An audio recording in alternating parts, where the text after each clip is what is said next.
Can start? Okay. All these slides, in fact, are taken more or less from the book of Bartow and Sutton, so you can download these slides. Are very, very classical. So nothing fancy. To mention that it is the second edition of the book. Yeah, second edition. Yeah. It's exactly 20 years old. Yeah. So it's a second edition of this book, so it's which is much better. So this time the second edition of the book is more. Because in the first edition, it was really written for computer scientists. They want to avoid to put or the minimal number of equations with a lot of, so explaining with many, many sentences, things which can be said in one equation. And then second edition say, okay, we failed, so they rolled back, and so now it's much more interesting. I think it's very easy to read. So it's a baby course on reinforcement learning, and this was as asked by Alexei. So it's very, very basic. So today I will finish what I was doing last week on solving the dynamic programming problem. So it will take more or less 1 hour, something like this. In fact, it's very, very elementary. At the same time, it's all the reinforcement learning, all the flavor of reinforcement learning will be given in this lecture. So we will see policy evaluation, value iteration, and perhaps extension to dynamic programming to asynchronous dynamic programming. So I will not cover this part. And if I have time, I will do some maths, very, very elementary math, to show some convergence result of this convergence proof, which are quite easy. And in the next lecture, so after in 1 hour, I will really start to speak about what is a true reinforcement learning, in the sense that we will start to look at problems where you don't have access to the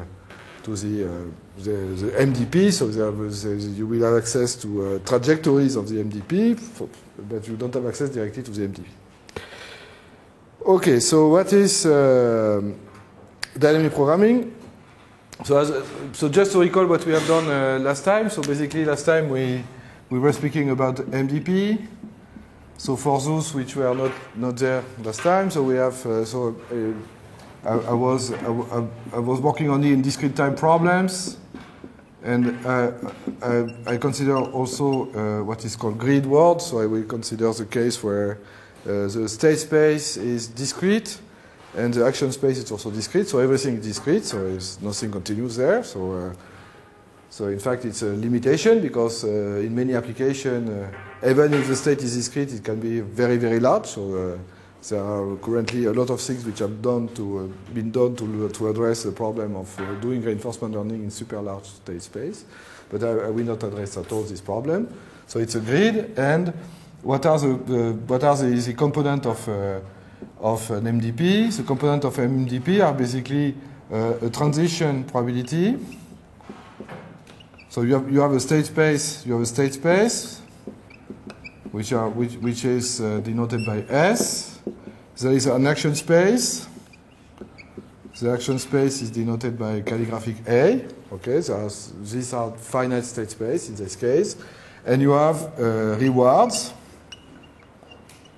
Okay, and rewards depends upon state and action. So you got a reward, so which can be random, which is based on a state and action. Okay, so that's an MDP, and so what we have developed last week is we have defined what is the value function. So what is the value function? VP of S is the value function gives you an average of the rewards, not the rewards, the gain, the cumulative gain until the end of the game. So when you start from the state S, so the value function is something like this. So it will be the reward at the next time step, which is called RT plus 1, plus gamma time, the value function V pi of ST plus 1, so the reward, so what I call that the Blackwell average equation. Okay, so that's the first thing that we have seen, and the second thing that we have seen is that we have find V star of S, there is an optimal policy, and this optimal policy is associated with an optimal value function, V star, and this optimal value function satisfies what is called really the Bellman equation. So the Bellman equation, which will be, instead of taking an average here it's an average over the policy, instead of taking an average with respect to the possible, when you are in state S, so a policy is a probability distribution over the action space. So if you have a state space S, you have a policy defined probability of action, a conditional distribution of probability of actions. And when you are willing to look at the Blackwell equation says that the optimal policy is obtained by maximizing.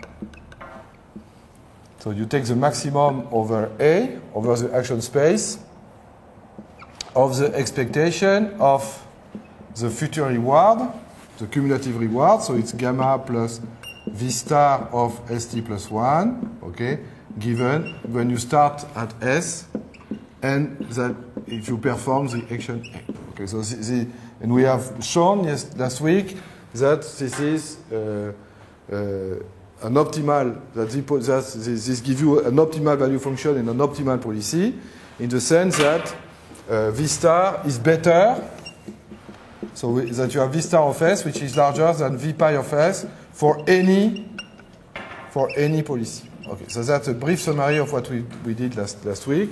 So in the sense that there is no better strategy. So the optimal strategy is by taking at each stage you take. So the optimal strategy is obtained in a greedy manner, in the sense that at each stage what you do is that you take the best action, the action which maximizes the future cumulative reward. Okay. So basically what is dynamic programming? Dynamic programming amounts to find an algorithm to solve basically this problem and this problem. Okay. This dynamic programming will be ready to solve this type of problem. Okay. Okay, so that's just to recap what we have done, and I will not spend much time about dynamic programming because there are many possible applications of dynamic programming, and all the dynamic programming problems have the same type of structure. So basically, this structure is typical on a dynamic programming problem. So it's the fact that you have there is a way to express the global maximum that you are looking at as a maximum over a sub-problem. So there is a maximum principle, and also there is a way to decompose the search for an optimal solution into a search of optimal solution of sub-problem. And you will find application of dynamic programming when you are looking at, for example, at shortest path. So you are all in computer science, so you know dynamic programming. So I will not spend too much time on that. So shortest path problem, alignment of sequences, which is can be seen also as a kind of shortest path in a lattice and things like that. Okay. The flavor of dynamic programming that we use there is a little bit different. So it's not exactly perhaps the type of dynamic programming that you have considered in for example in shortest path problem. So it's a bit different. Okay. Okay. So I will start by looking at what is called iterative policy evaluation. And then we will gradually make the thing more complex. So the first thing to look at is the following thing. So remember what is the Blackwell, sorry, the Blackwell average equation.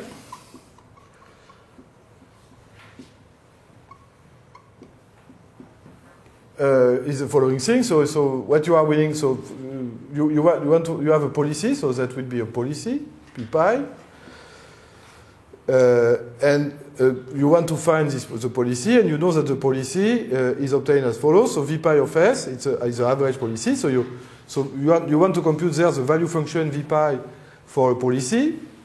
So what you want to do is that you are willing to compute this quantity. So it's the expectation over V pi of, so it will be RT plus 1 plus gamma times V pi of ST plus 1 when you start from ST equal S. And I will write that just to fix the notation. So how you compute this? How you compute this? So you will compute, so what you can compute is the following thing. So the first thing that you can compute is the expectation of RT plus 1 plus gamma V pi of ST plus 1 when you condition upon ST equal S and AT equal A. Okay, I don't put a pi here because there is no policy. What is AT? AT is a state, AT is an action. Okay? So what is this? What is this expectation? The expectation is the following things.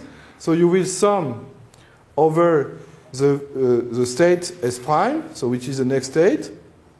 Okay? And you will sum over the reward.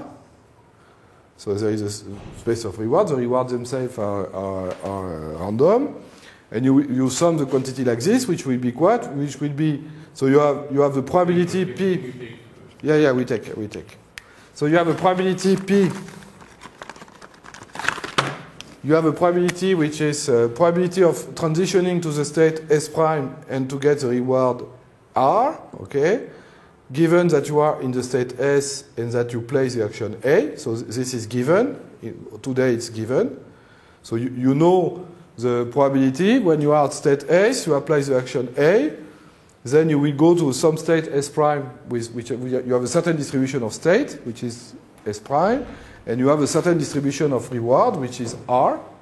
Okay, so this gives you the conditional distribution of next state and reward conditioned to the fact that you are at state S and you play the action A.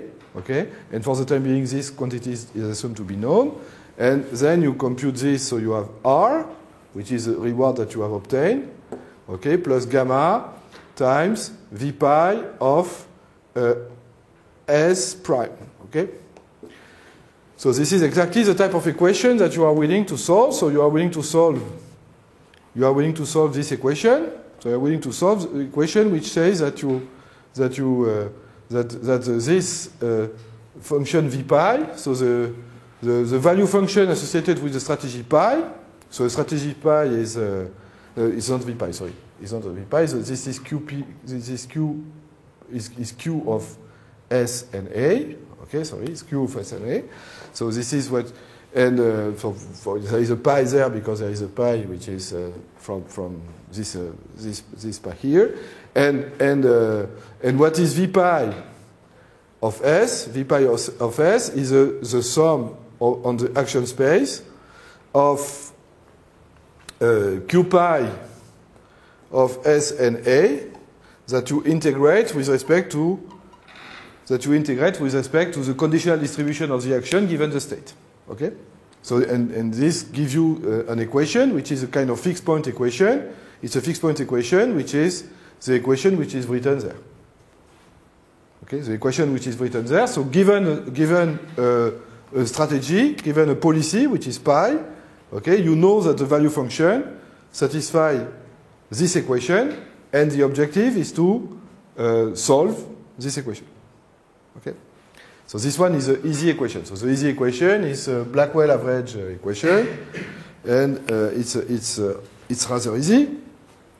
And the way to solve this problem is to proceed by doing something which is called an iterative policy evaluation. Okay, so what is an iterative policy evaluation? An iterative policy evaluation, so you start with some value function, Vk, okay? So you start with some value function, and then what you will do at each iteration of the algorithm, you will update. So you have Vk, okay, which is the value function at stage k for the policy pi. And at each iteration, what you will do, that you will do an iteration where you will update gradually Vk and to obtain Vk plus 1. Okay? And you will iterate this process until convergence. So it's very easy to check. then at least in the discounted case, I will do that later, but in the discounted case, in fact, this is convergence, and basically the argument is very easy because it's the operator that you apply on Vk, in fact, is a contraction, and the contraction coefficient is exactly equal to gamma. Okay, so you have it means that when you iterate this policy, you will converge to these fixed points, so V pi, which is a fixed point, at a rate which is linear and which is exactly equal to the discount factor gamma. So what I do in the simplest case, I do what is called synchronous backup, so which means that I update in this iteration, in this iterative policy evaluation, I update all the state at once. Okay, so of course there are many versions of that. You can one of the versions. So when you start to have a super large state space, like in backgammon or Go, of course it's a grid word, so it's a discrete state space, but it's a discrete state space, but the number of states is so large that then it becomes impossible to update all the states at each iteration. So what you do typically is that you do asynchronous. You do an asynchronous evaluation. So asynchronous evaluation means that at each iteration, you pick a certain number of states, okay, and you update only a subpart of the state space. Okay, so it's. All these approaches converge. Oh yeah, so I will try to prove that later. Yeah, I will prove this later. So okay, so it's not difficult. I will do that almost immediately.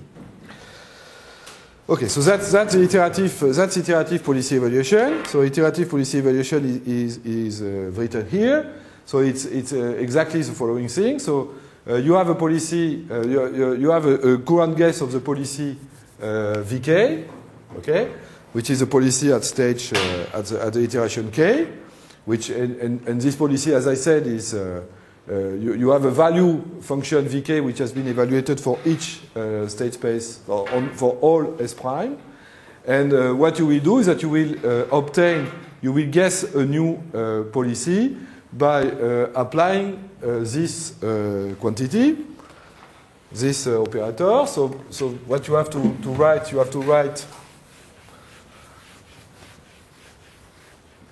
I will write as a vector, so it will be easy. So I write a vector Vk. So the vector Vk will be a vector which contains all my state. So the dimension of this vector is the cardinal of the state, S. Okay. So PSS prime of A is a probability of transitioning. Is the probability of transitioning from the state S prime to the state S prime given S and A, okay? And what I call RSA is in fact the average reward. So it's the average reward I obtain when I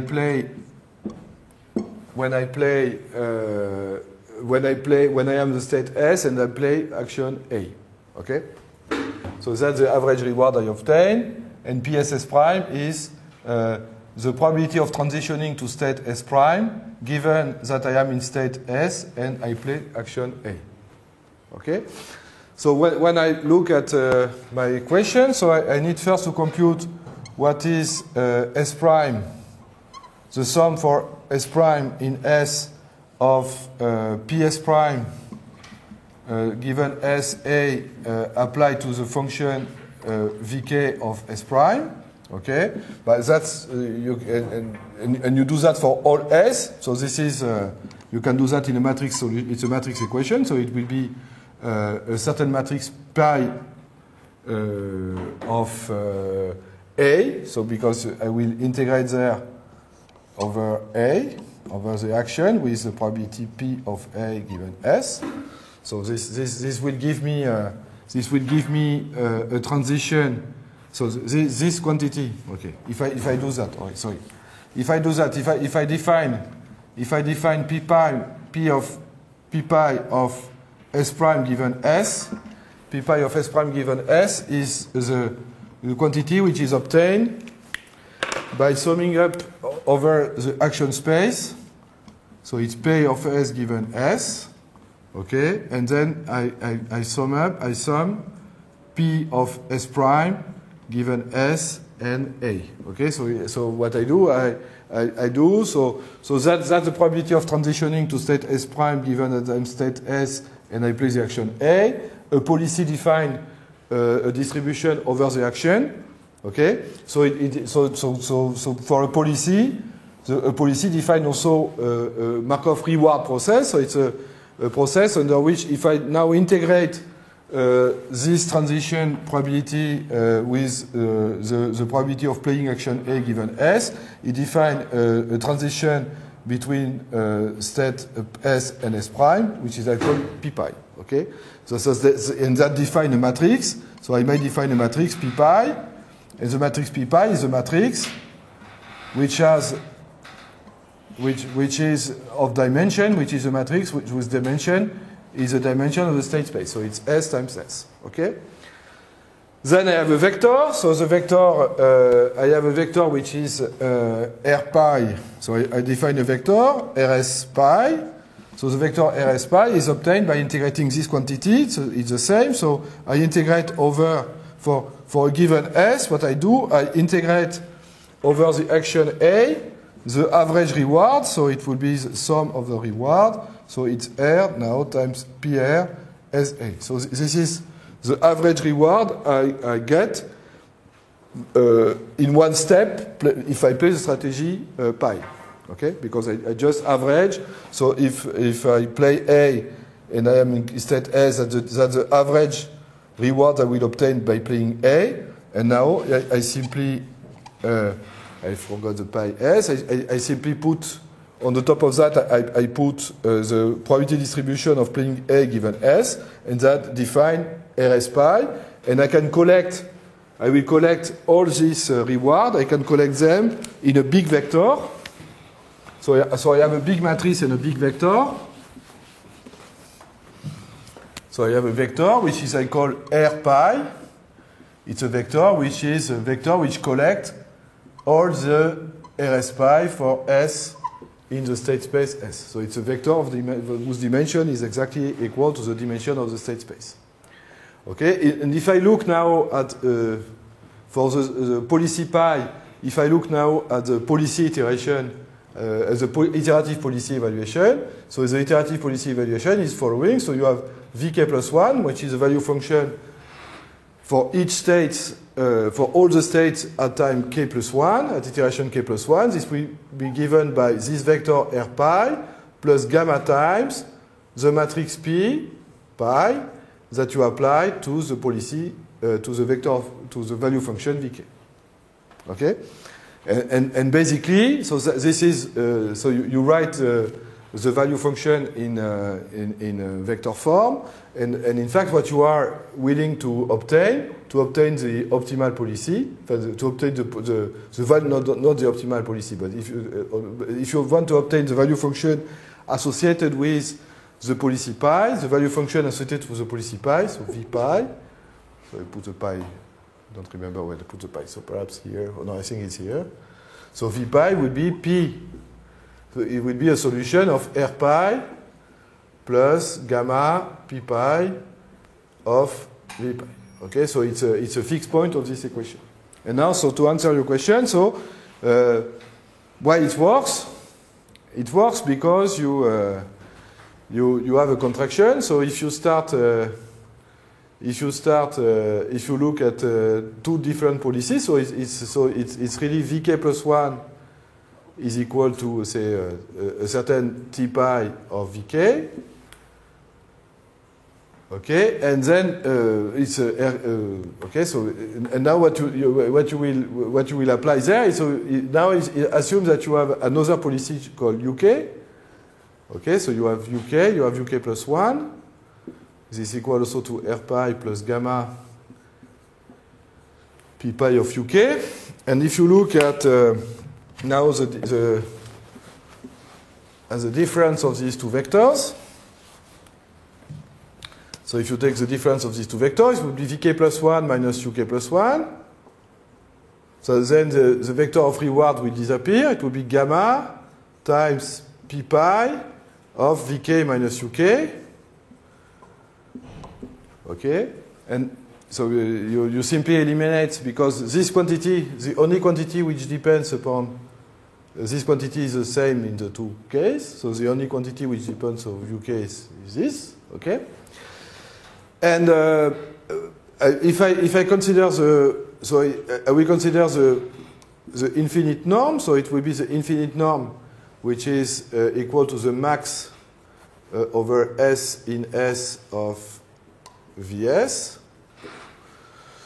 Okay. What I obtain is the following: is that I obtain that the infinite norm of Vk plus 1 minus Uk plus 1, the infinite norm, okay, which is you take the maximum of this quantity, will be less. So if I look at the given state S, so I will have Vk plus 1 S minus Uk plus 1, so a given state S. Okay, this is equal to gamma. It will be equal to the sum from over all possible state S prime. Okay, it will be p pi of S prime given S times Vk of S prime minus Uk of S prime. Okay, so that's my equation.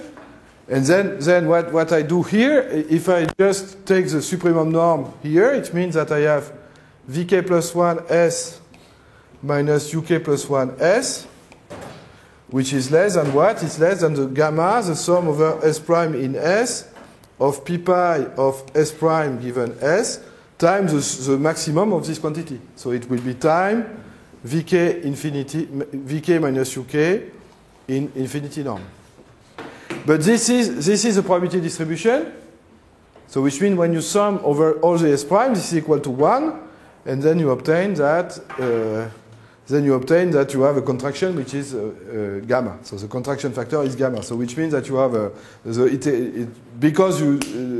means that there is it's very simple, of course, in that case. Gamma is less than 1. And gamma is less than 1. That's a discount factor. So if gamma is strictly less than 1, so in that case you have a fixed point. Otherwise, in fact, you have to look at different problems. It's much more complicated. What happened in the undiscounted case, in fact, is much more complicated. Okay, so that's the iterative policy evaluation. So I will look at to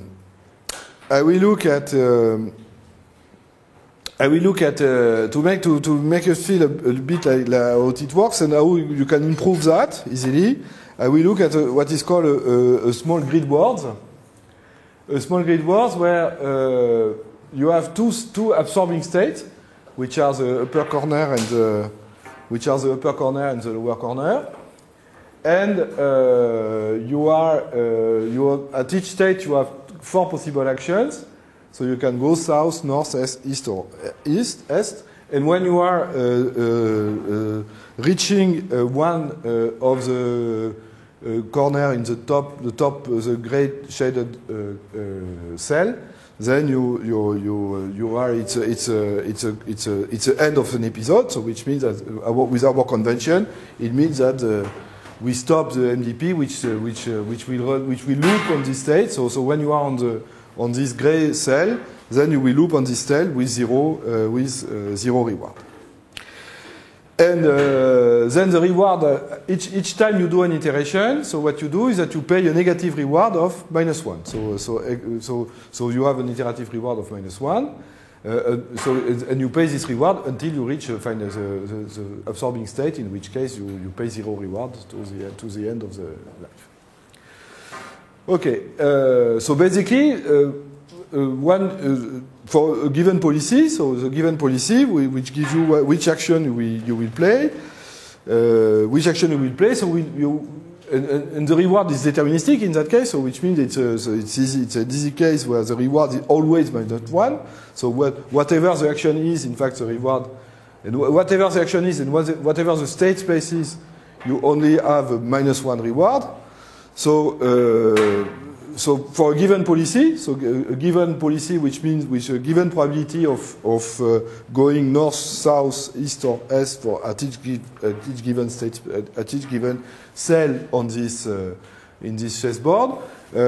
You will in fact count, because you count -1 for each case, and you look at an undiscounted episodic MDP. So because you know that you have an absorbing state, you discount. You don't use a discount in that case. You will simply count, in fact, the average time reached to that which is taken to go to the to reach to go to the state with the gray cell. And I will do that with random a uniform random policy. So I assume that I use uniform random policy in that case. So which means that at each state, what I do, I go east, north, west, west, east with probability 1/4, except if I am on the bottom floor on top. Okay, so it's random. If okay, so I start. So it's easy to see how it works. It's easy to see how it works, and so what you do typically, and then you look at. So you initialize with vector vk. Which is equal to 0, which is often what you do, in fact, in practice. So when you have not better guess, you take a value function which is 0 for all states, and then you start to do the iterative policy evaluation. You start to do the iterative policy evaluation. So imagine that you are in this state, for example, you are in state -1. You are in this state. So in this state you can play all the actions. So you can go. And all the action, it's a random, so it's a random policy. So you play all these actions. So you go there, and you pay -1. You go there, you pay -1, and no reward. So the vk is equal to 0. So v0 is equal to 0. So at the first iteration, you can go and you simply obtain a negative reward for all of your actions. So it's -1, except in this case, because in this case, in this cell, you have a 0 reward, because in this cell you don't have to move. So because you don't move, you don't lose. Okay, great. Now you are iteration 2. So you are iteration 2. But you look what happens there. So you are there. So if you are there, you have -1. Okay. If you look at this, as this one, it's still okay. So always the same type of stuff. So you look at this cell. So if you look at this cell, you can go north. Okay. If you go north, you pay -1. This is a reward which is negative here, and you collect the value function which is -1. Okay. So it would be -2 for this one. It's -2 there. It will be -1 and -1, so it's -1 the immediate reward, -1 is -1 also for this action, and -1 here. Okay. If you look now at this cell, what you see is the following. You see what you see at this cell. You can go first south. If you go south, you pay -1 and you collect -1 cumulative reward. So it's -2 for this one. You can go west, you have an immediate reward which is -1, and you collect -1, okay? But if you go north, you pay -1, but the reward then was 0, okay? So the previous, so now it's -1.7. So and you will iterate that, and you see -1.7 here. Okay, so that's really the thing. And what you can do, and this is what we will do later, is that you can start to play action which are greedy, okay? In the sense that instead of playing along the iteration, and we will formalize that later on. So just to give you a feeling of what we will do later on, what you see the following things. You see that, imagine that instead of you look at this. So pi is this completely random policy. But imagine that you are there and you can start to look at can you guess from this thing the optimal policy. But if you look at this, you see that when you are there, you are minus 7, 1. So, and you see that if you go there, you will have 0. So he thinks that it's a good idea when you are there to try to go there. Okay? When you are at this, minus 2, if you look at your neighbors, you see that this neighbor is minus 1, 7. So it's 1 minus 7, 5. There is 2 digits. It's 1 of 7, 5. So it means that here you can, it seems to be good to go there or there. Okay?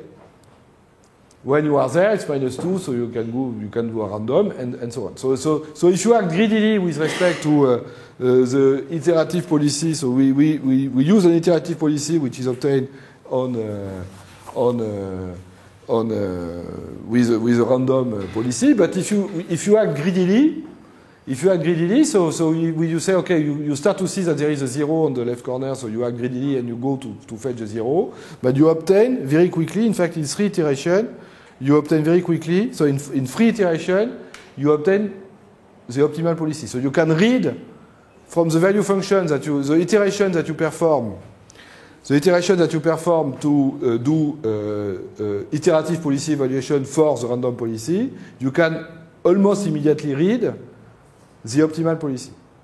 And the optimal policy is when you are there, so it's easy to see what is the shortest way to go to 0. When you are there, you go immediately there. If you are there, you go immediately there. If you are at this place, you go deterministically there or there, and the next step you will be there, and so on. So which means that, and you can check. So, for example, if I am there, if I am this point, if I act greedily, I will go there or there. Okay, this is the optimal policy. Where is gamma here? No, there is no gamma. No, there is no gamma. Otherwise, okay, there is a small mismatch. So the thing which is interesting in that case, there is no gamma, but there is an absorbing state. So when you start to use an undiscounted case, it's nice when you know that you will have an MDP which an absorbing set. So you have an end of an episode. It's like you play backgammon or you play a game, okay, and you know that at the end of there is an end of the game. Okay, it's not endless. In such case, you might or might not use discount. Here it's easier for the calculation. You can. Any explanation why it stopped on 20, minus 20? Because when you minus 20 is really the amount of if you go at random, if you follow the random policy, you take on average 20 steps to reach this one of this one. So because it's in that case it's so minus 20 is the average number of steps that you will do to go to this cell or this cell.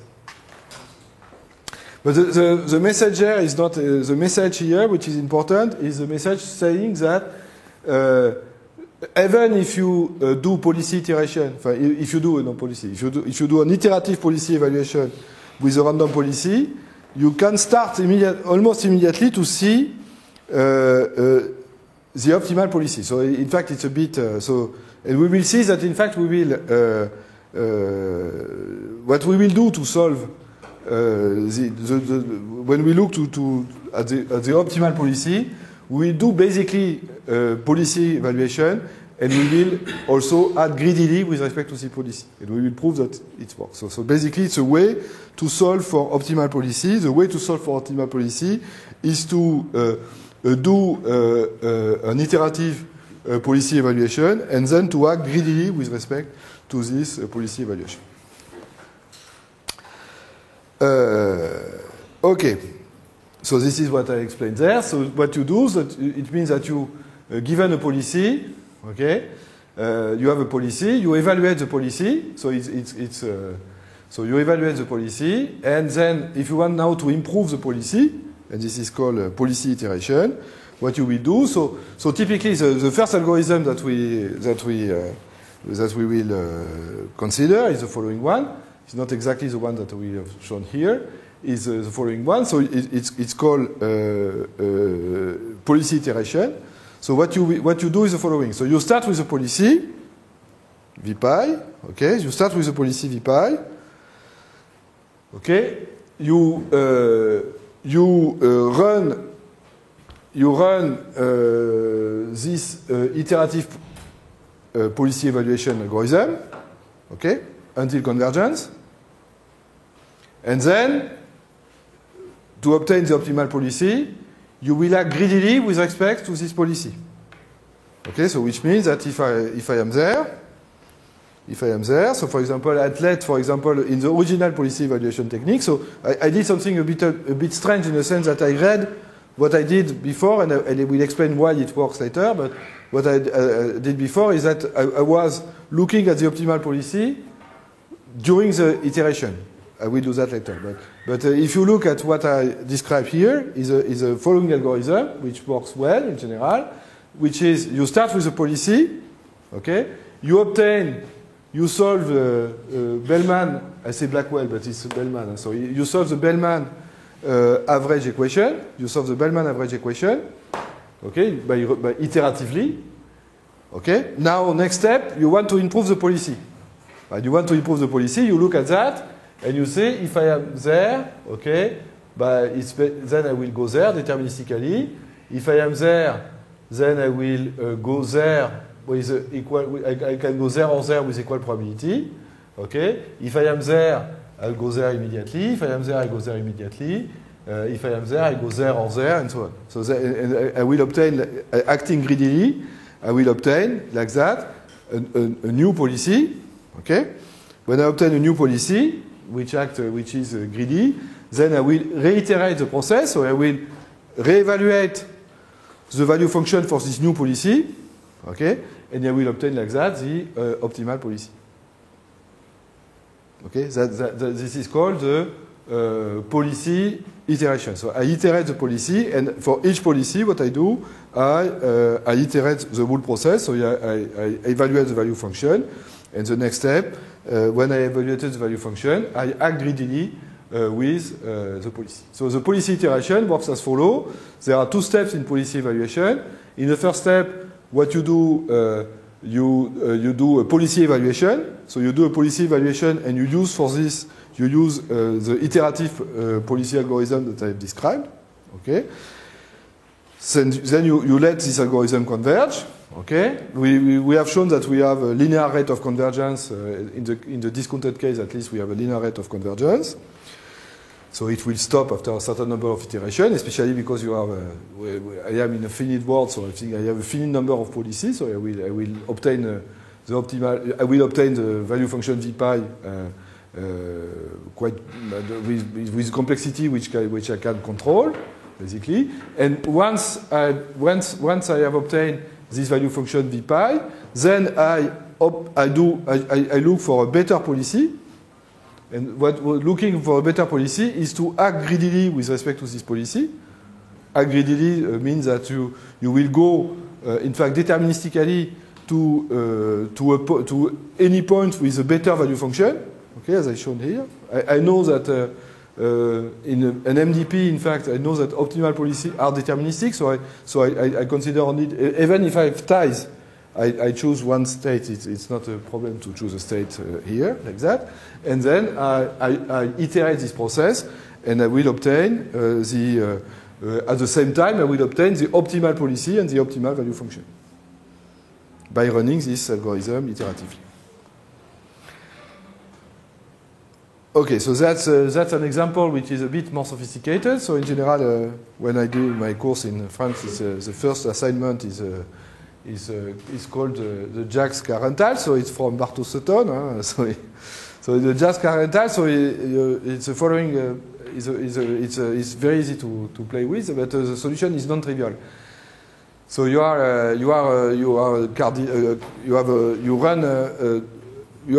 belong to Hertz or a nationwide car rental company, but you have two locations. You have two locations in Moscow.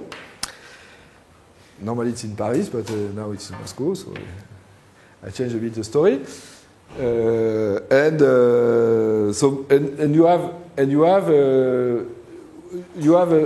You have a maximum of 20 cars at each location. If you have more than 20, you get this car to the nationwide renter. And what you can do is that you can move cars between locations overnight, and there is a cost every time you move a car, there is a cost which is $2. It's $2 to move a car from one location to the other. But the reward are the following. So each time you rent a car, you have a $10 reward. But of course, you have no rewards if you cannot rent a car. Okay, and this is random in the sense that the number of cars which returns or requests are distributed according to Poisson distribution, and you have two locations. Okay, the first location you have an average request which is free and average return which is free. Okay, so which means that on the average you have the same number of requests and return, and there is a location where location 2 you have an average request of 4 and average return of 2, so which means that you need to replenish this location regularly. So it's exactly the type of problem you solve when you solve a bike sharing problem. So if you're so the system is not like closed. So no, it's closed. No, this one is simpler. No, it is not closed. So it's more complicated. So it's not closed in the sense that you. It means that you imagine that there is a super large buffer, cargo to Hertz company without cost. Okay. And at the starting point, how many cars you have in locations? No.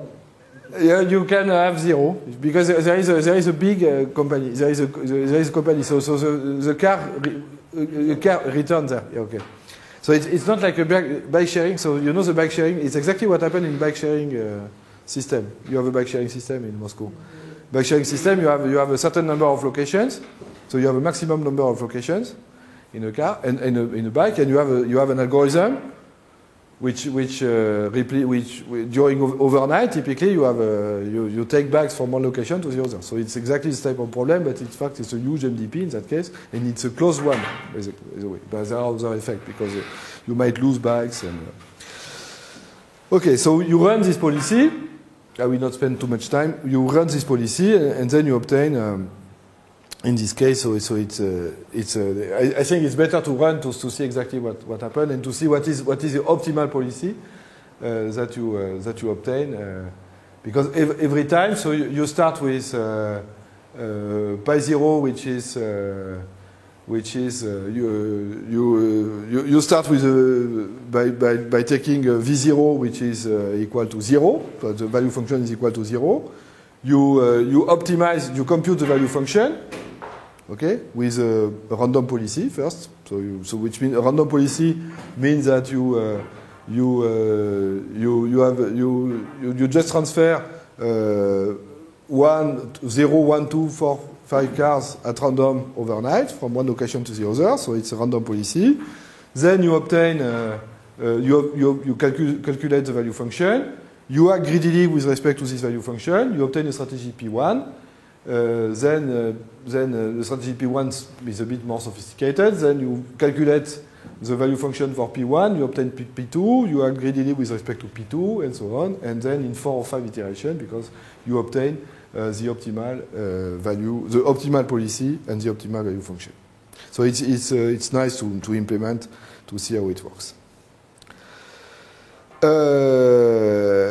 Okay, so now it's about what we will do. So it's something which is a bit more subtle now. Is the fact that we do policy improvement. So policy improvement basically is a way to what you want to avoid is to obtain something which works faster than that. And especially it's crucial when you have a super large state space. You need to have very good algorithm to solve this type of problem. Okay, so the thing which is a bit suboptimal there is the following: is the fact that we do that on the blackboard. It will be easier, but I take notes. Every time you have to every time you want to do the so every time you have a policy, you have to evaluate the value function. You have to go to the convergence of the value function, and then you iterate to obtain a new policy. Okay. So what you will do is that you will act much more rapidly. So instead of iterating until convergence, okay, you will change the policy in what I will propose, I will change the policy at each iteration. Okay? So at each iteration, I will change the policy. I will change the policy in such a way that I will iterate, I do one iteration, I change the policy, and doing this, I will obtain the optimal policy. Okay? And of course, there is all the algorithms which exist. So you have one algorithm, you take a policy, you iterate this policy up to convergence, and you update greedily. The other is you do one iteration, you change the policy, you do one iteration, you change the policy. And of course, there are just in between, you can imagine that it's better. And in fact, the optimal algorithm, in fact, in practice, it's a little bit better. So what you do is that you start with a policy, you iterate a certain number of times, then you act greedily with respect to the new policy, and so on. So that's much better. Okay, so I will discuss policy improvements with basically same notation. So it's not exactly the same, but it's basically the same notation. So I will look at this. So I will more or less comment what is written there.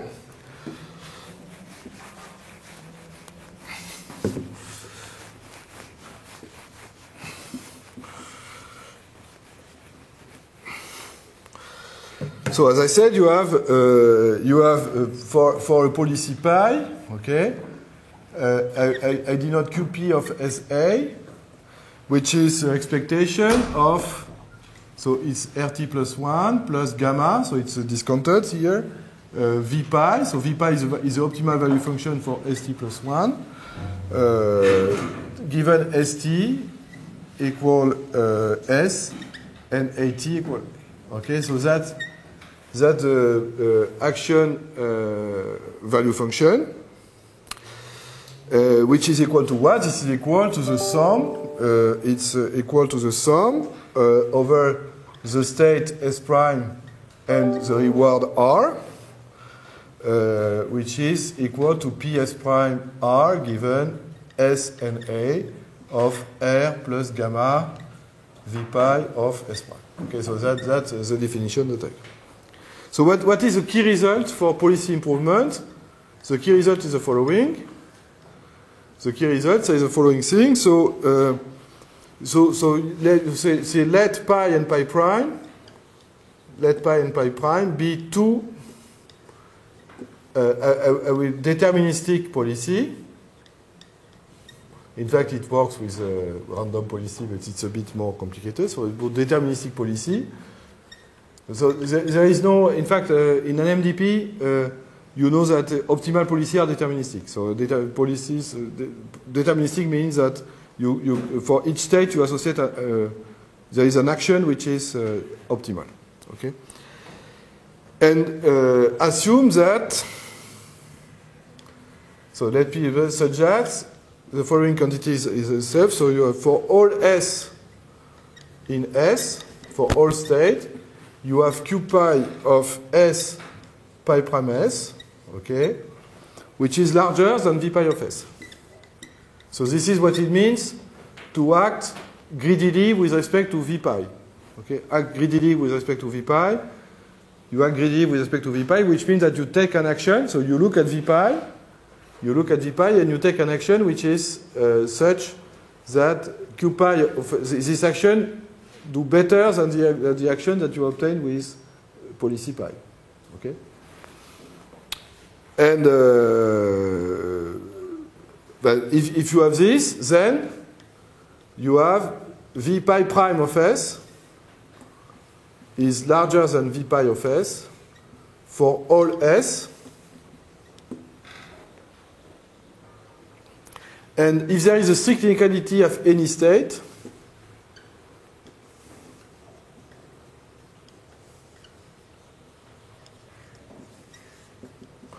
here, there must be, there is a strict inequality at any state. Okay, there must be a strict inequality at least one state.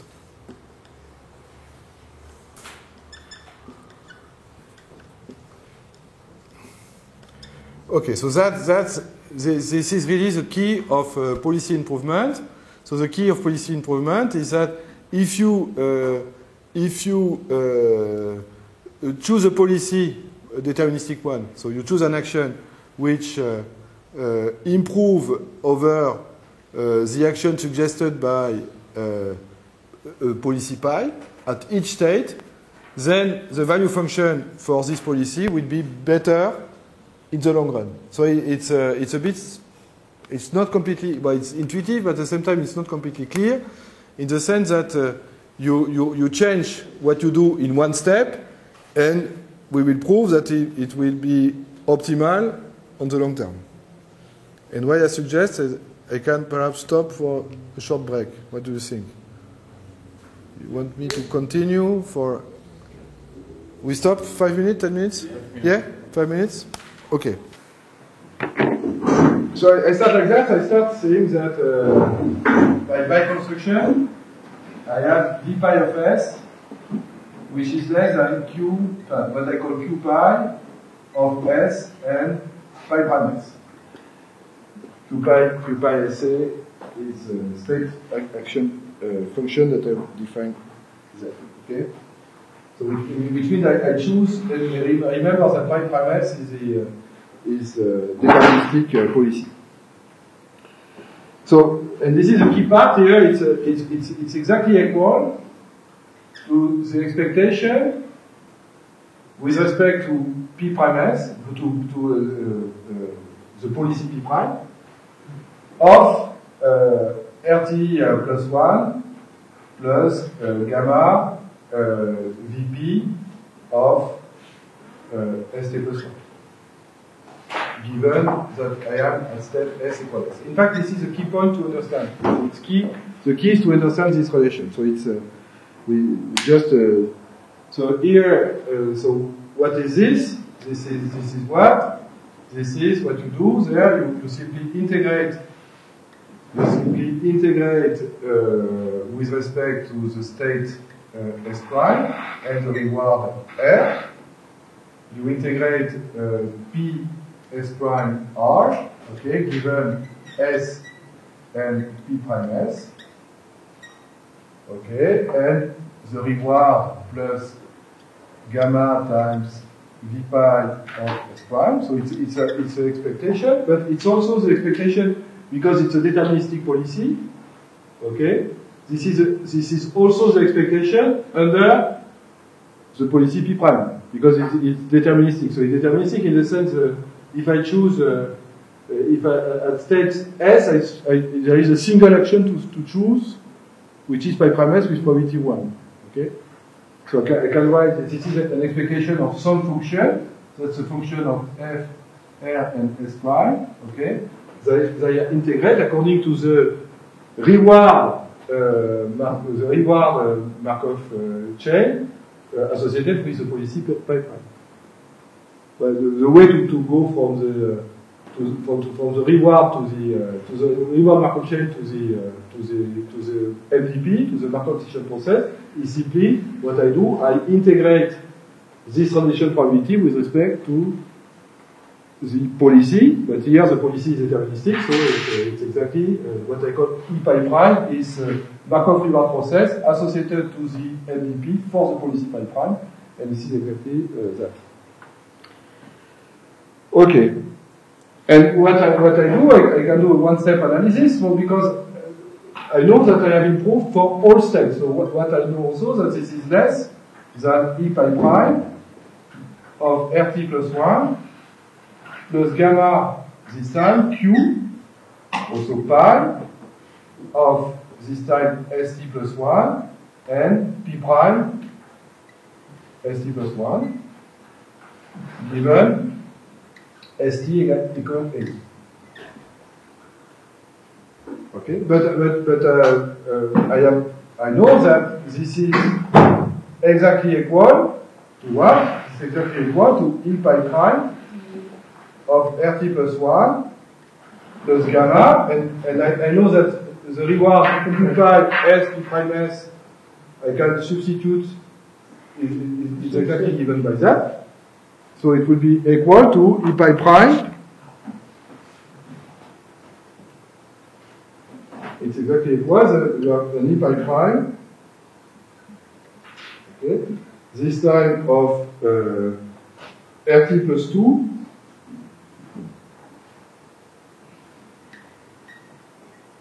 plus gamma Vp of St plus 2 given S is St plus 1, okay, given St equal S. Okay, so this is exactly given. I simply use exactly the same identity, which is Q pi of S pi prime S equal to the expectation under the Markov reward process associated with the strategy with the policy pi prime. So I just substitute there, and I take that. So everything is homogeneous. So I play with the T plus 1, but it's completely homogeneous.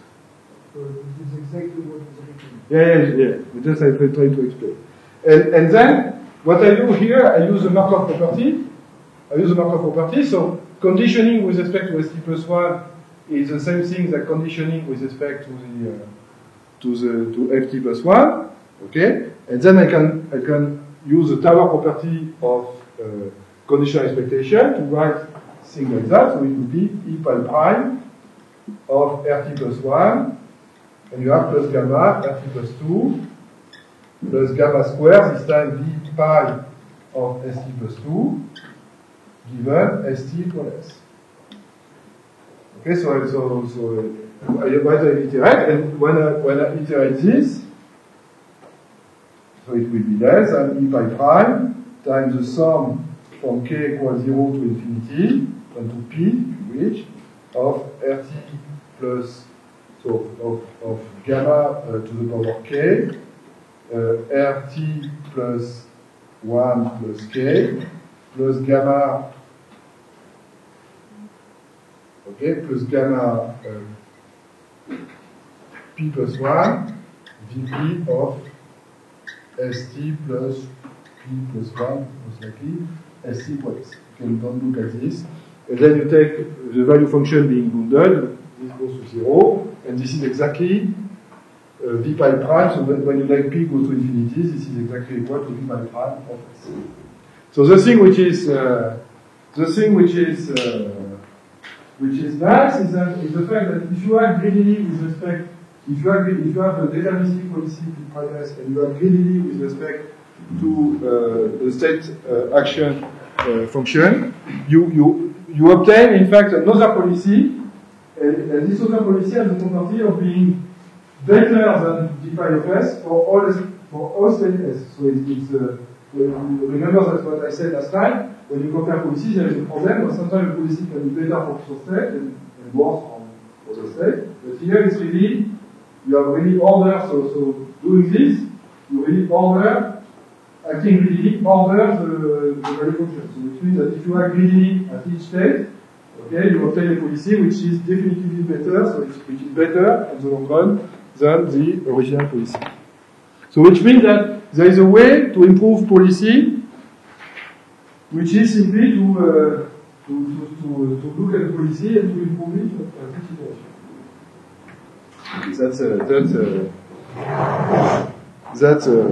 And when improvement stops, when you cannot improve, basically, it means that you have obtained the optimal policy.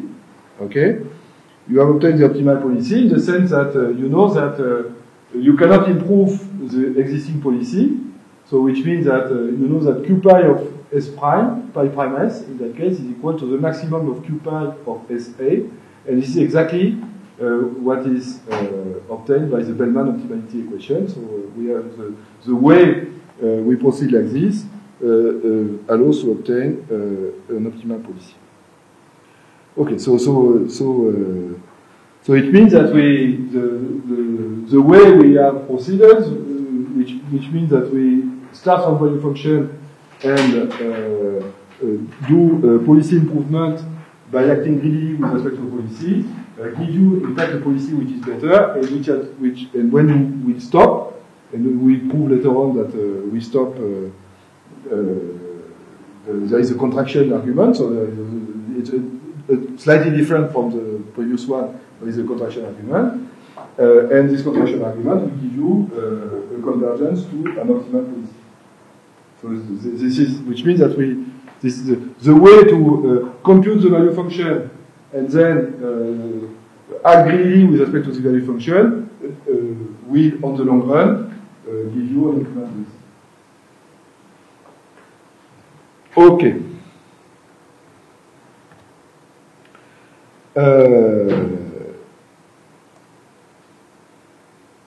Okay, I will go a little bit faster because I want to. Okay, so.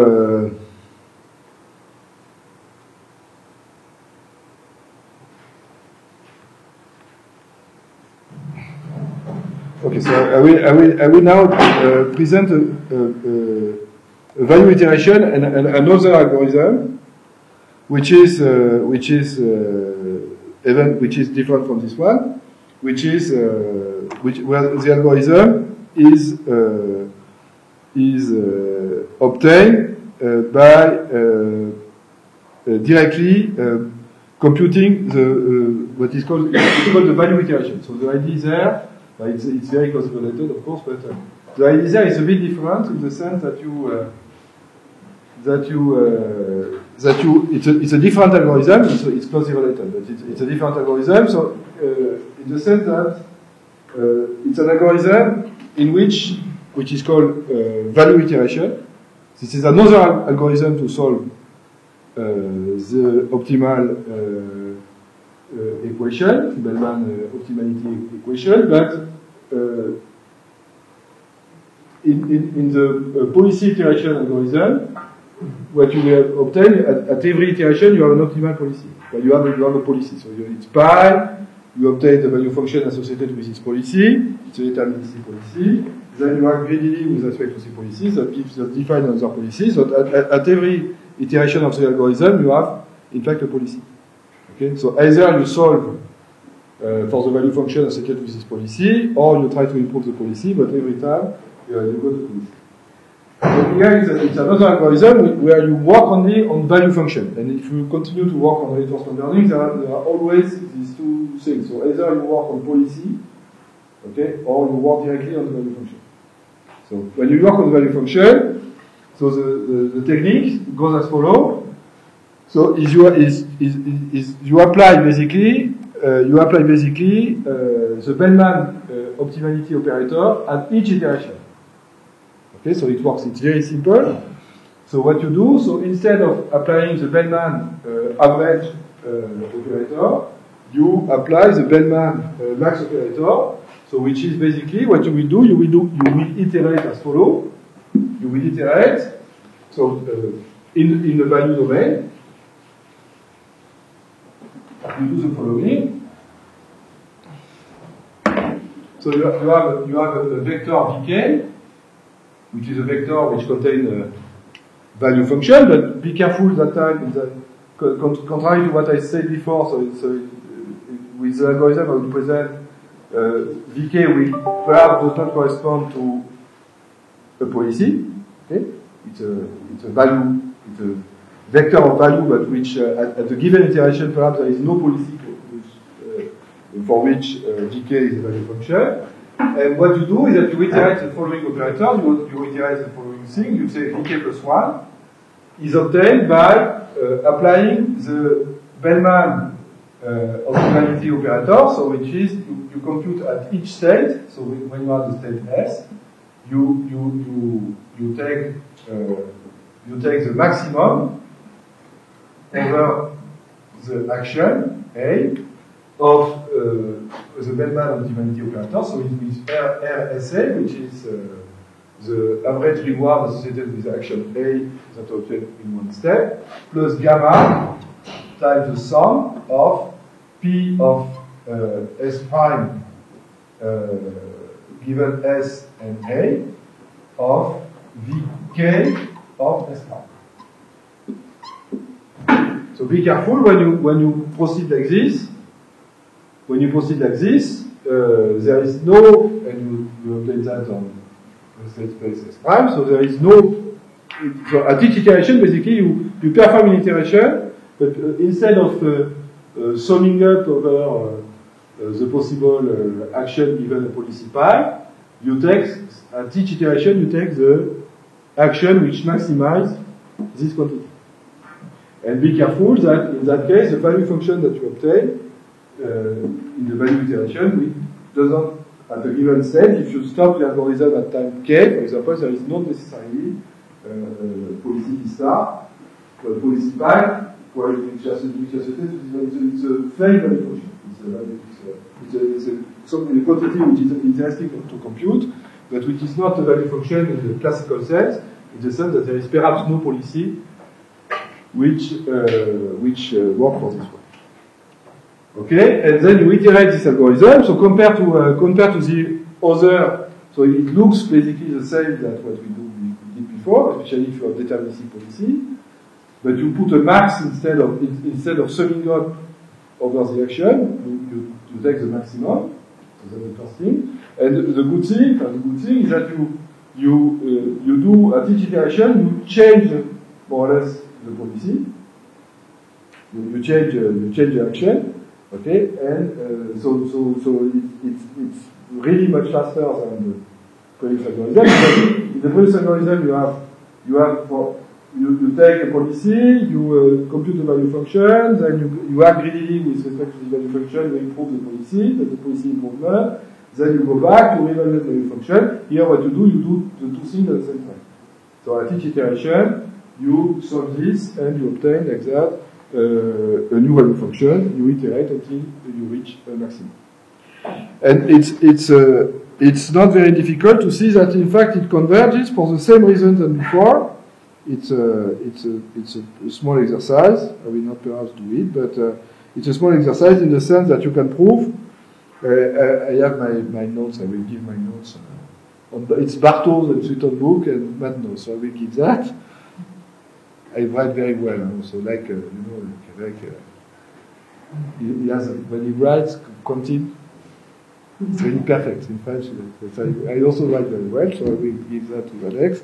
And I write that in English, so it's my lecture note of Bartos, explaining, because in Bartos Sutton it's a book of 500 pages, but it does not explain why it converts. He says, okay, this is very difficult, it's 2 lines, the proof is 2 lines, but it's not done. So, there is a general principle, a contraction principle, but okay, so you can, so it works like that, and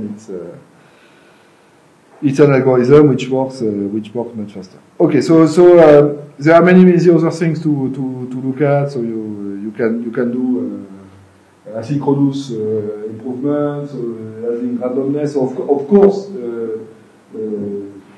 The game now, even if, so the game now is to reinforcement, but even in the planning problem, the true problem in planning is that in general, the planning should be done in huge state space. So this is why in fact it's problematic, so there are still a lot of work which is done to do this. Okay, so now I will move to my second part, which is the true introduction to reinforcement. So it's really reinforcement learning, but in its the true one. I will not cover everything. I'll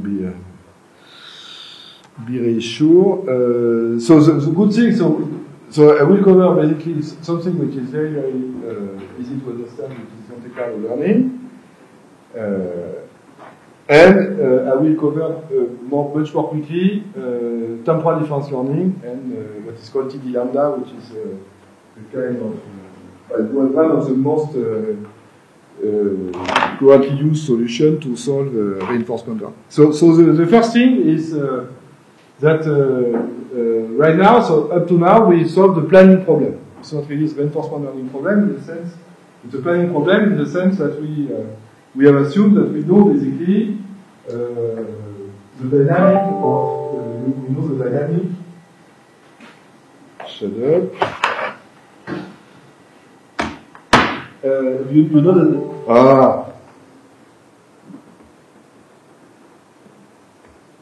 you know the dynamic of the MDP. So you know P, S prime, you know this. But in practical problem, you don't know P. So this is called reinforcement. So you want to learn P, or not to learn P, because sometimes it's much more difficult to learn this condition for BT, but to learn to act optimally without knowing P.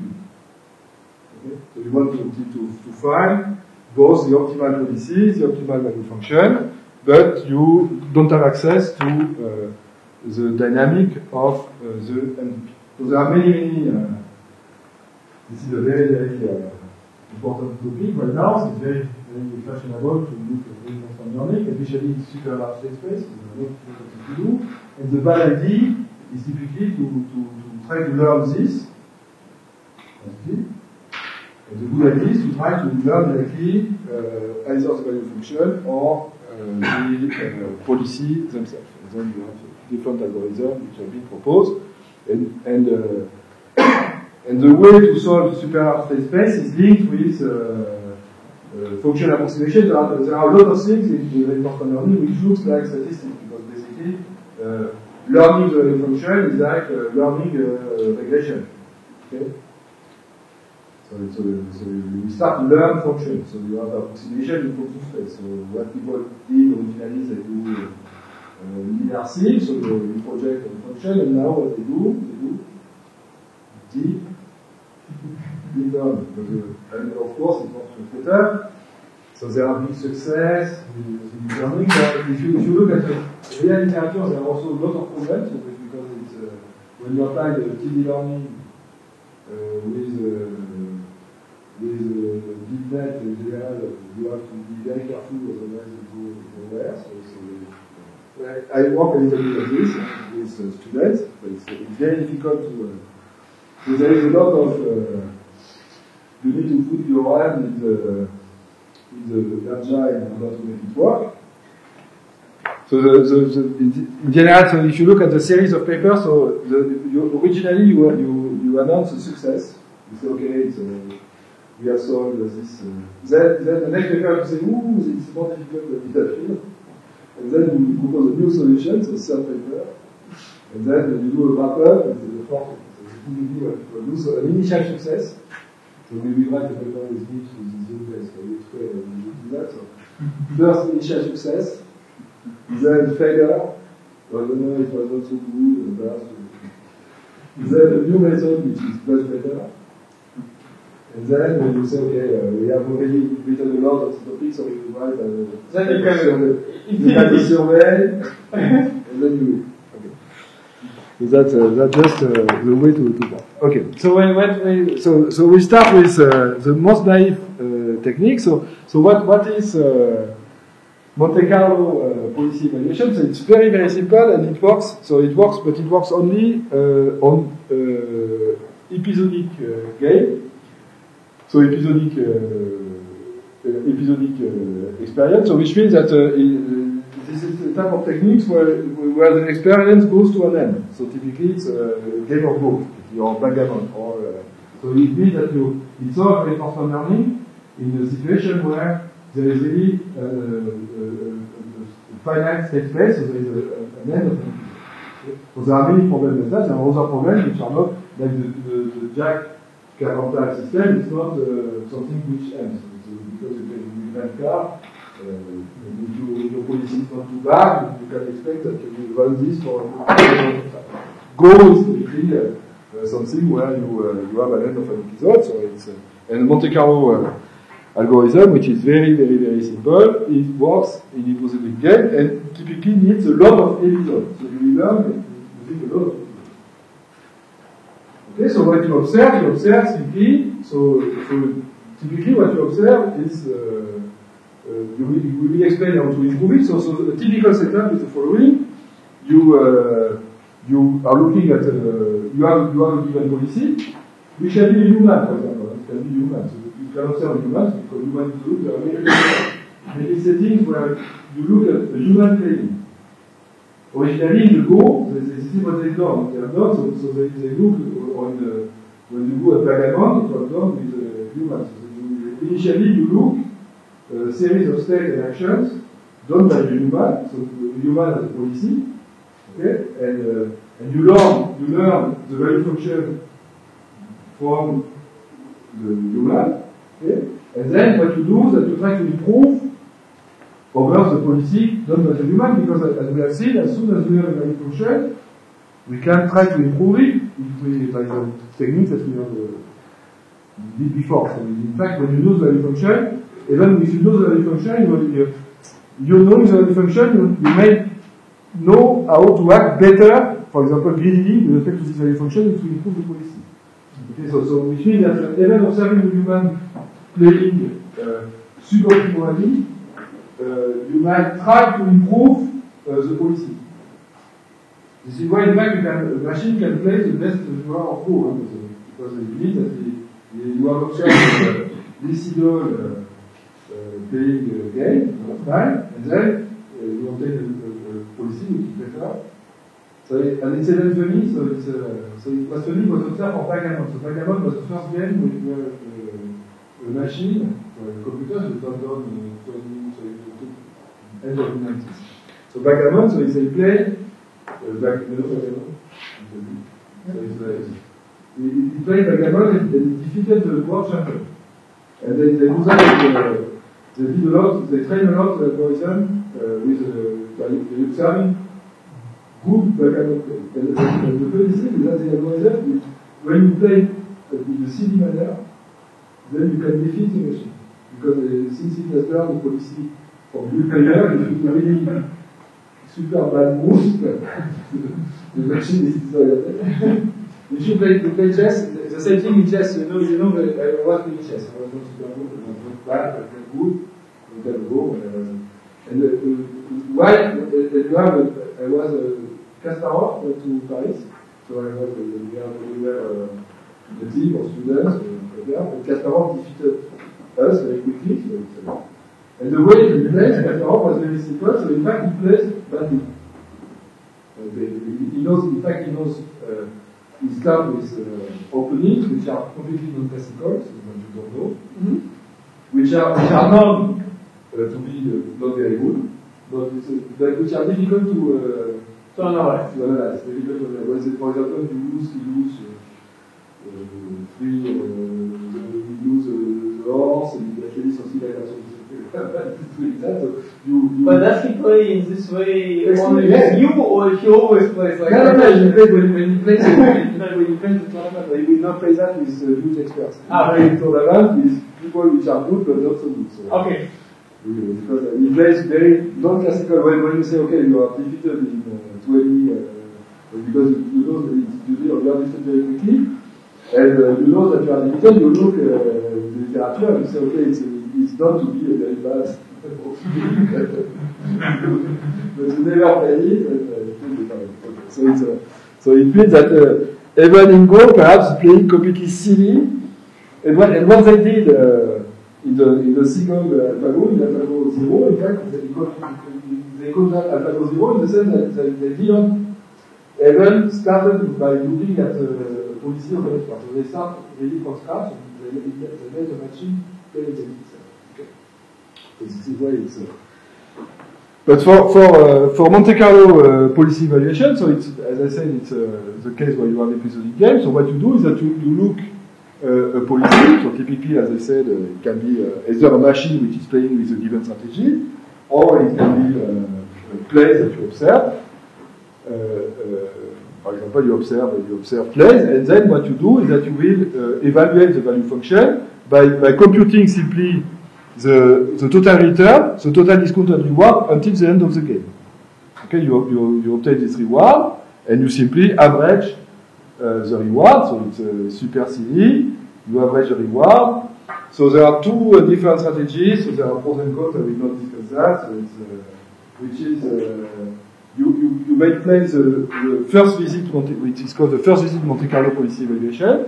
So in which case to evaluate the value function, you look the first time you enter in a given state, and if the state is loopy, you go to the end of the game if the state is UP, and you will never recount. You don't count the strategy a second time. Okay, so that's the first time. You count only the first time you enter S until the end of the game. Now you average and you divide. So this is where so it's very noisy. So you can try to do various reduction. Good. So the second algorithm is what is called the every time state time algorithm. So what you do basically this, but you count. So then it becomes correlated in the sense that you count the reward at a different stage of the game. So if you re-enter the state, you will recount. So which means in that case, in the first case, it's very easy to analyze because they are all independent. Where in the other case, it's more difficult to analyze in the sense that they are no longer independent because you might count several times the same trajectory, but it's the same trajectory, but not the same cumulative gain, because every time you compute the cumulative gain until the end of the game. Because there is a discount. So it's, okay, so then you can analyze that. It's not so difficult. You might prove consistency result. You can prove concentration, quality, everything on that case. It's very well analyzed. Of course, it's clear that this type of strategy, if you have 10 to the power 20 state, because if you say that you want to evaluate the value function, it will be a little bit. This is why we need typically to do. So here it's a bit stupid in the sense that we look at value function for each given state. So of course, in the game of Go, you cannot do that. So you need to generalize. So you need to see what is the value function. If you are a robot, for example, you can divide. If I am a robot, I play. I am in the room. Of course, my value function when I am there, if I am 1 centimeter away, I think it's not very different. Okay, so there are things like this which are you can try to generalize the value function because, of course, it's our place if you have a super large state to do this type of strategy. Okay, so there is so you can play blackjack. So it's easy. So it's another very classical game, and you can learn to play blackjack, and you can learn. It's very so it's completely brute force. So blackjack is a stupid game. You know how it works, blackjack? Yeah. Okay, so it's a stupid game, and you will learn a very good strategy by playing Monte Carlo because it's very very simple. So you can learn a good strategy, very good strategy by playing Monte Carlo. It's very very simple. Okay, doing policy improvement and Monte Carlo. So you do policy improvement. So as I said, when you how you will do that? So you play Monte Carlo, a complete stupid strategy. Okay. You estimate a value function. You do the policy improvement, greedy, the one that you start playing. And then you redo policy evaluation by brute force Monte Carlo. You redo, and even if you don't know the transition of the MVP, you will obtain a strategy which is good, but that's a very simple game. So it's a simple game where you know how it works, or so you play against. So in the simplest case, you play against a casino. So you play against the casino, and so you have a deck of 52 cards. Initially, you take 2 cards, so the face value are 10, and the other card for the numbers. And what you can do, so you have 2 cards. The casino shows you 1 card, okay, and the casino don't see your card. And because the casino plays deterministically, so what you do simply you can either ask a new card, okay, or stop. They call fix, or the word is stick or twist. So stick, say twist makes take another card and stick terminate the game. And what the casino is doing? The casino is always. So when you stop, you have a certain number. So if this number is larger than 21, you have lost. If you are under 21, it's okay, and then the casino plays. And the casino plays again with the deterministic strategy. So he always twists if it's less than 17. And then at the end of the game, you look what is the highest. If there is a draw, is there equal, and it's a 0 win. Otherwise, you win one bet for the casino. Otherwise, you win a bet to the casino. It seems to be, and you can play because when you go to casino, it's one of the only best plays that you can play without losing too much money because it's basically if you're not completely stupid, there are simple strategies which are not losing too much. And but you can play with this. So basically, the way it has been, so it's in the Bartok book also. So you play the value function. So you look at in that case, it's a very small state space, by the way. So the state space is a current sum. So you have 200 state space because it's a current sum. It's there is a thing with the ace because the ace can be the ace can count either 0 or 10 or 1. So you have to take that into account. So you have. How I define what is the value of ace, 1 or 10? It's because the ace, because the ace is 10 normally, but if it's an ace which makes you go above 21, you say that the ace is 1. Yeah. So you have to, there's not other failure.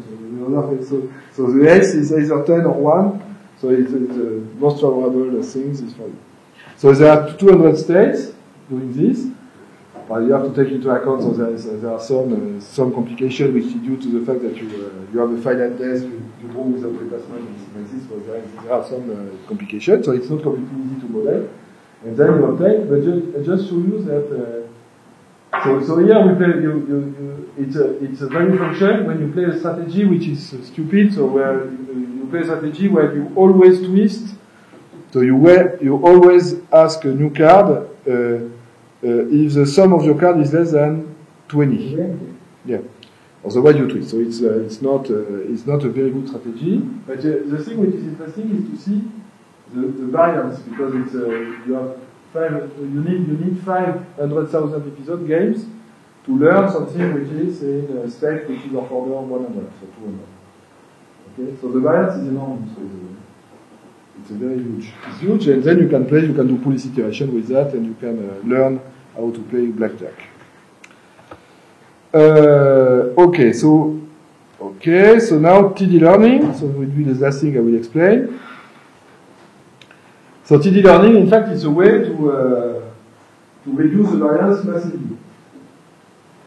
And but there are some people prefer Monte Carlo because TD learning is not free of problem, especially when you do function evaluation. So Monte Carlo is very simple-minded. At the same time, it's easy to learn. So what is the difference? So what is so this is exactly what you do. This is exactly what you do when you do Monte Carlo. So every time you enter a state, basically you add to the value function of the state the value of the return. So here I use a fixed step size. So I use alpha. So normally I do not count the number of times in the state. So it's I simply increase. So I have a learning factor gamma alpha, and I simply increase the value function by the cumulative gain until the end of the day. It's a small function. So what you do when you do TD learning? When you do TD learning, what you do typically is that you get another estimation of the reward, which is of course much less noisier than this one. And the good thing also is that this reward works. This method works even if it's not an episodic game. So because it will work, you don't need to wait until the end of an episode. It works for any time of games, and you replace basically the reward. You replace the cumulative gain by the gain basically that you have obtained from the Bellman equation. Okay, but simply you remove the expectation because you don't know how to compute the expectation. So look at this. So it means what? It means that you have V of st. Okay, so this is the current estimated the current estimation of the value function of your strategy. Okay, you observe a new reward. Okay, you go to some ST. Okay, what you do is that you say, okay, what is I don't want to obtain to wait until obtaining the total the accumulated reward. So I will estimate the accumulated reward by this formula. So by taking the immediate reward plus gamma times V of ST plus 1, which is my expected reward when I go to state ST plus 1. Okay? So it's a bit fishy in the sense that what you do is that it seems to be a little bit fishy, and in fact the analysis is a bit complicated. So it's complicated, by the way. So it's not a bit complicated, it's complicated. In the sense that you have a value function, and the target accumulated reward is obtained from VST plus 1, which is your previous estimate. So it's called so it can be seen to be a kind of gradient. It's called maybe a quasi-gradient. It's not really a gradient because it's a bit strange in the sense that you update the S of t, but you update the S of t, and you bootstrap the S of t by saying, okay, in fact, what is my estimate of the cumulative value of the reward? My estimate of the cumulative value of the reward will be RT plus 1 plus gamma VST plus 1, okay? And I update the ST, okay? So it seems a bit strange in the sense that I used as an estimated for the cumulative reward, I use in fact the next value, and I update the ground. What is alpha? Alpha is a learning rate, so it's a small number. Okay, so it's a fixed step size. So you use a fixed step size, and you learn with a fixed step size. Okay, so RT plus 1 plus gamma VST plus 1 is called the TD, which is called the time difference target.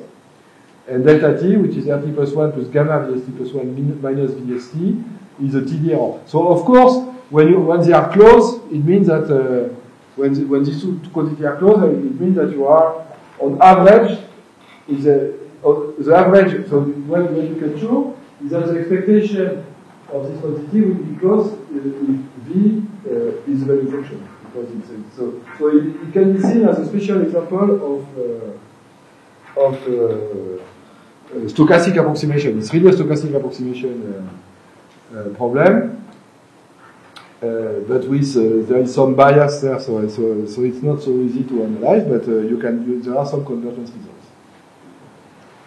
Okay, I will go fast because we are close to the end. So what are the advantage and disadvantage of MC? TD learning can learn before knowing the final outcome.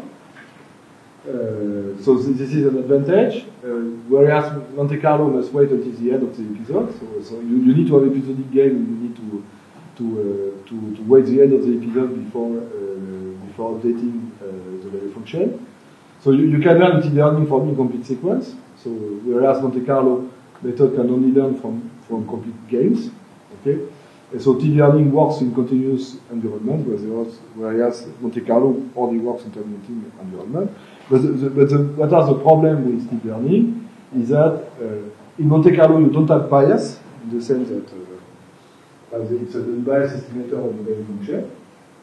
Whereas the target TD learning is a bias estimate of the value of ST. Okay, so there is some bias. So it's a stochastic approximation problem, but with some bias. Okay, the analysis is very complicated. So what are the advantage and disadvantage of Monte Carlo with respect to TD learning? So Monte Carlo has very high variance, but it's not biased. The good thing is that it has rather good coordinates property because the coordinates property are very easy to analyze. It's simply, it's most often it's like taking sums of independent random variables, so it's not very difficult to analyze. It works well when you do function approximation. It's not sensitive to initial value because there is some sensitivity, but in fact it's not super sensitive.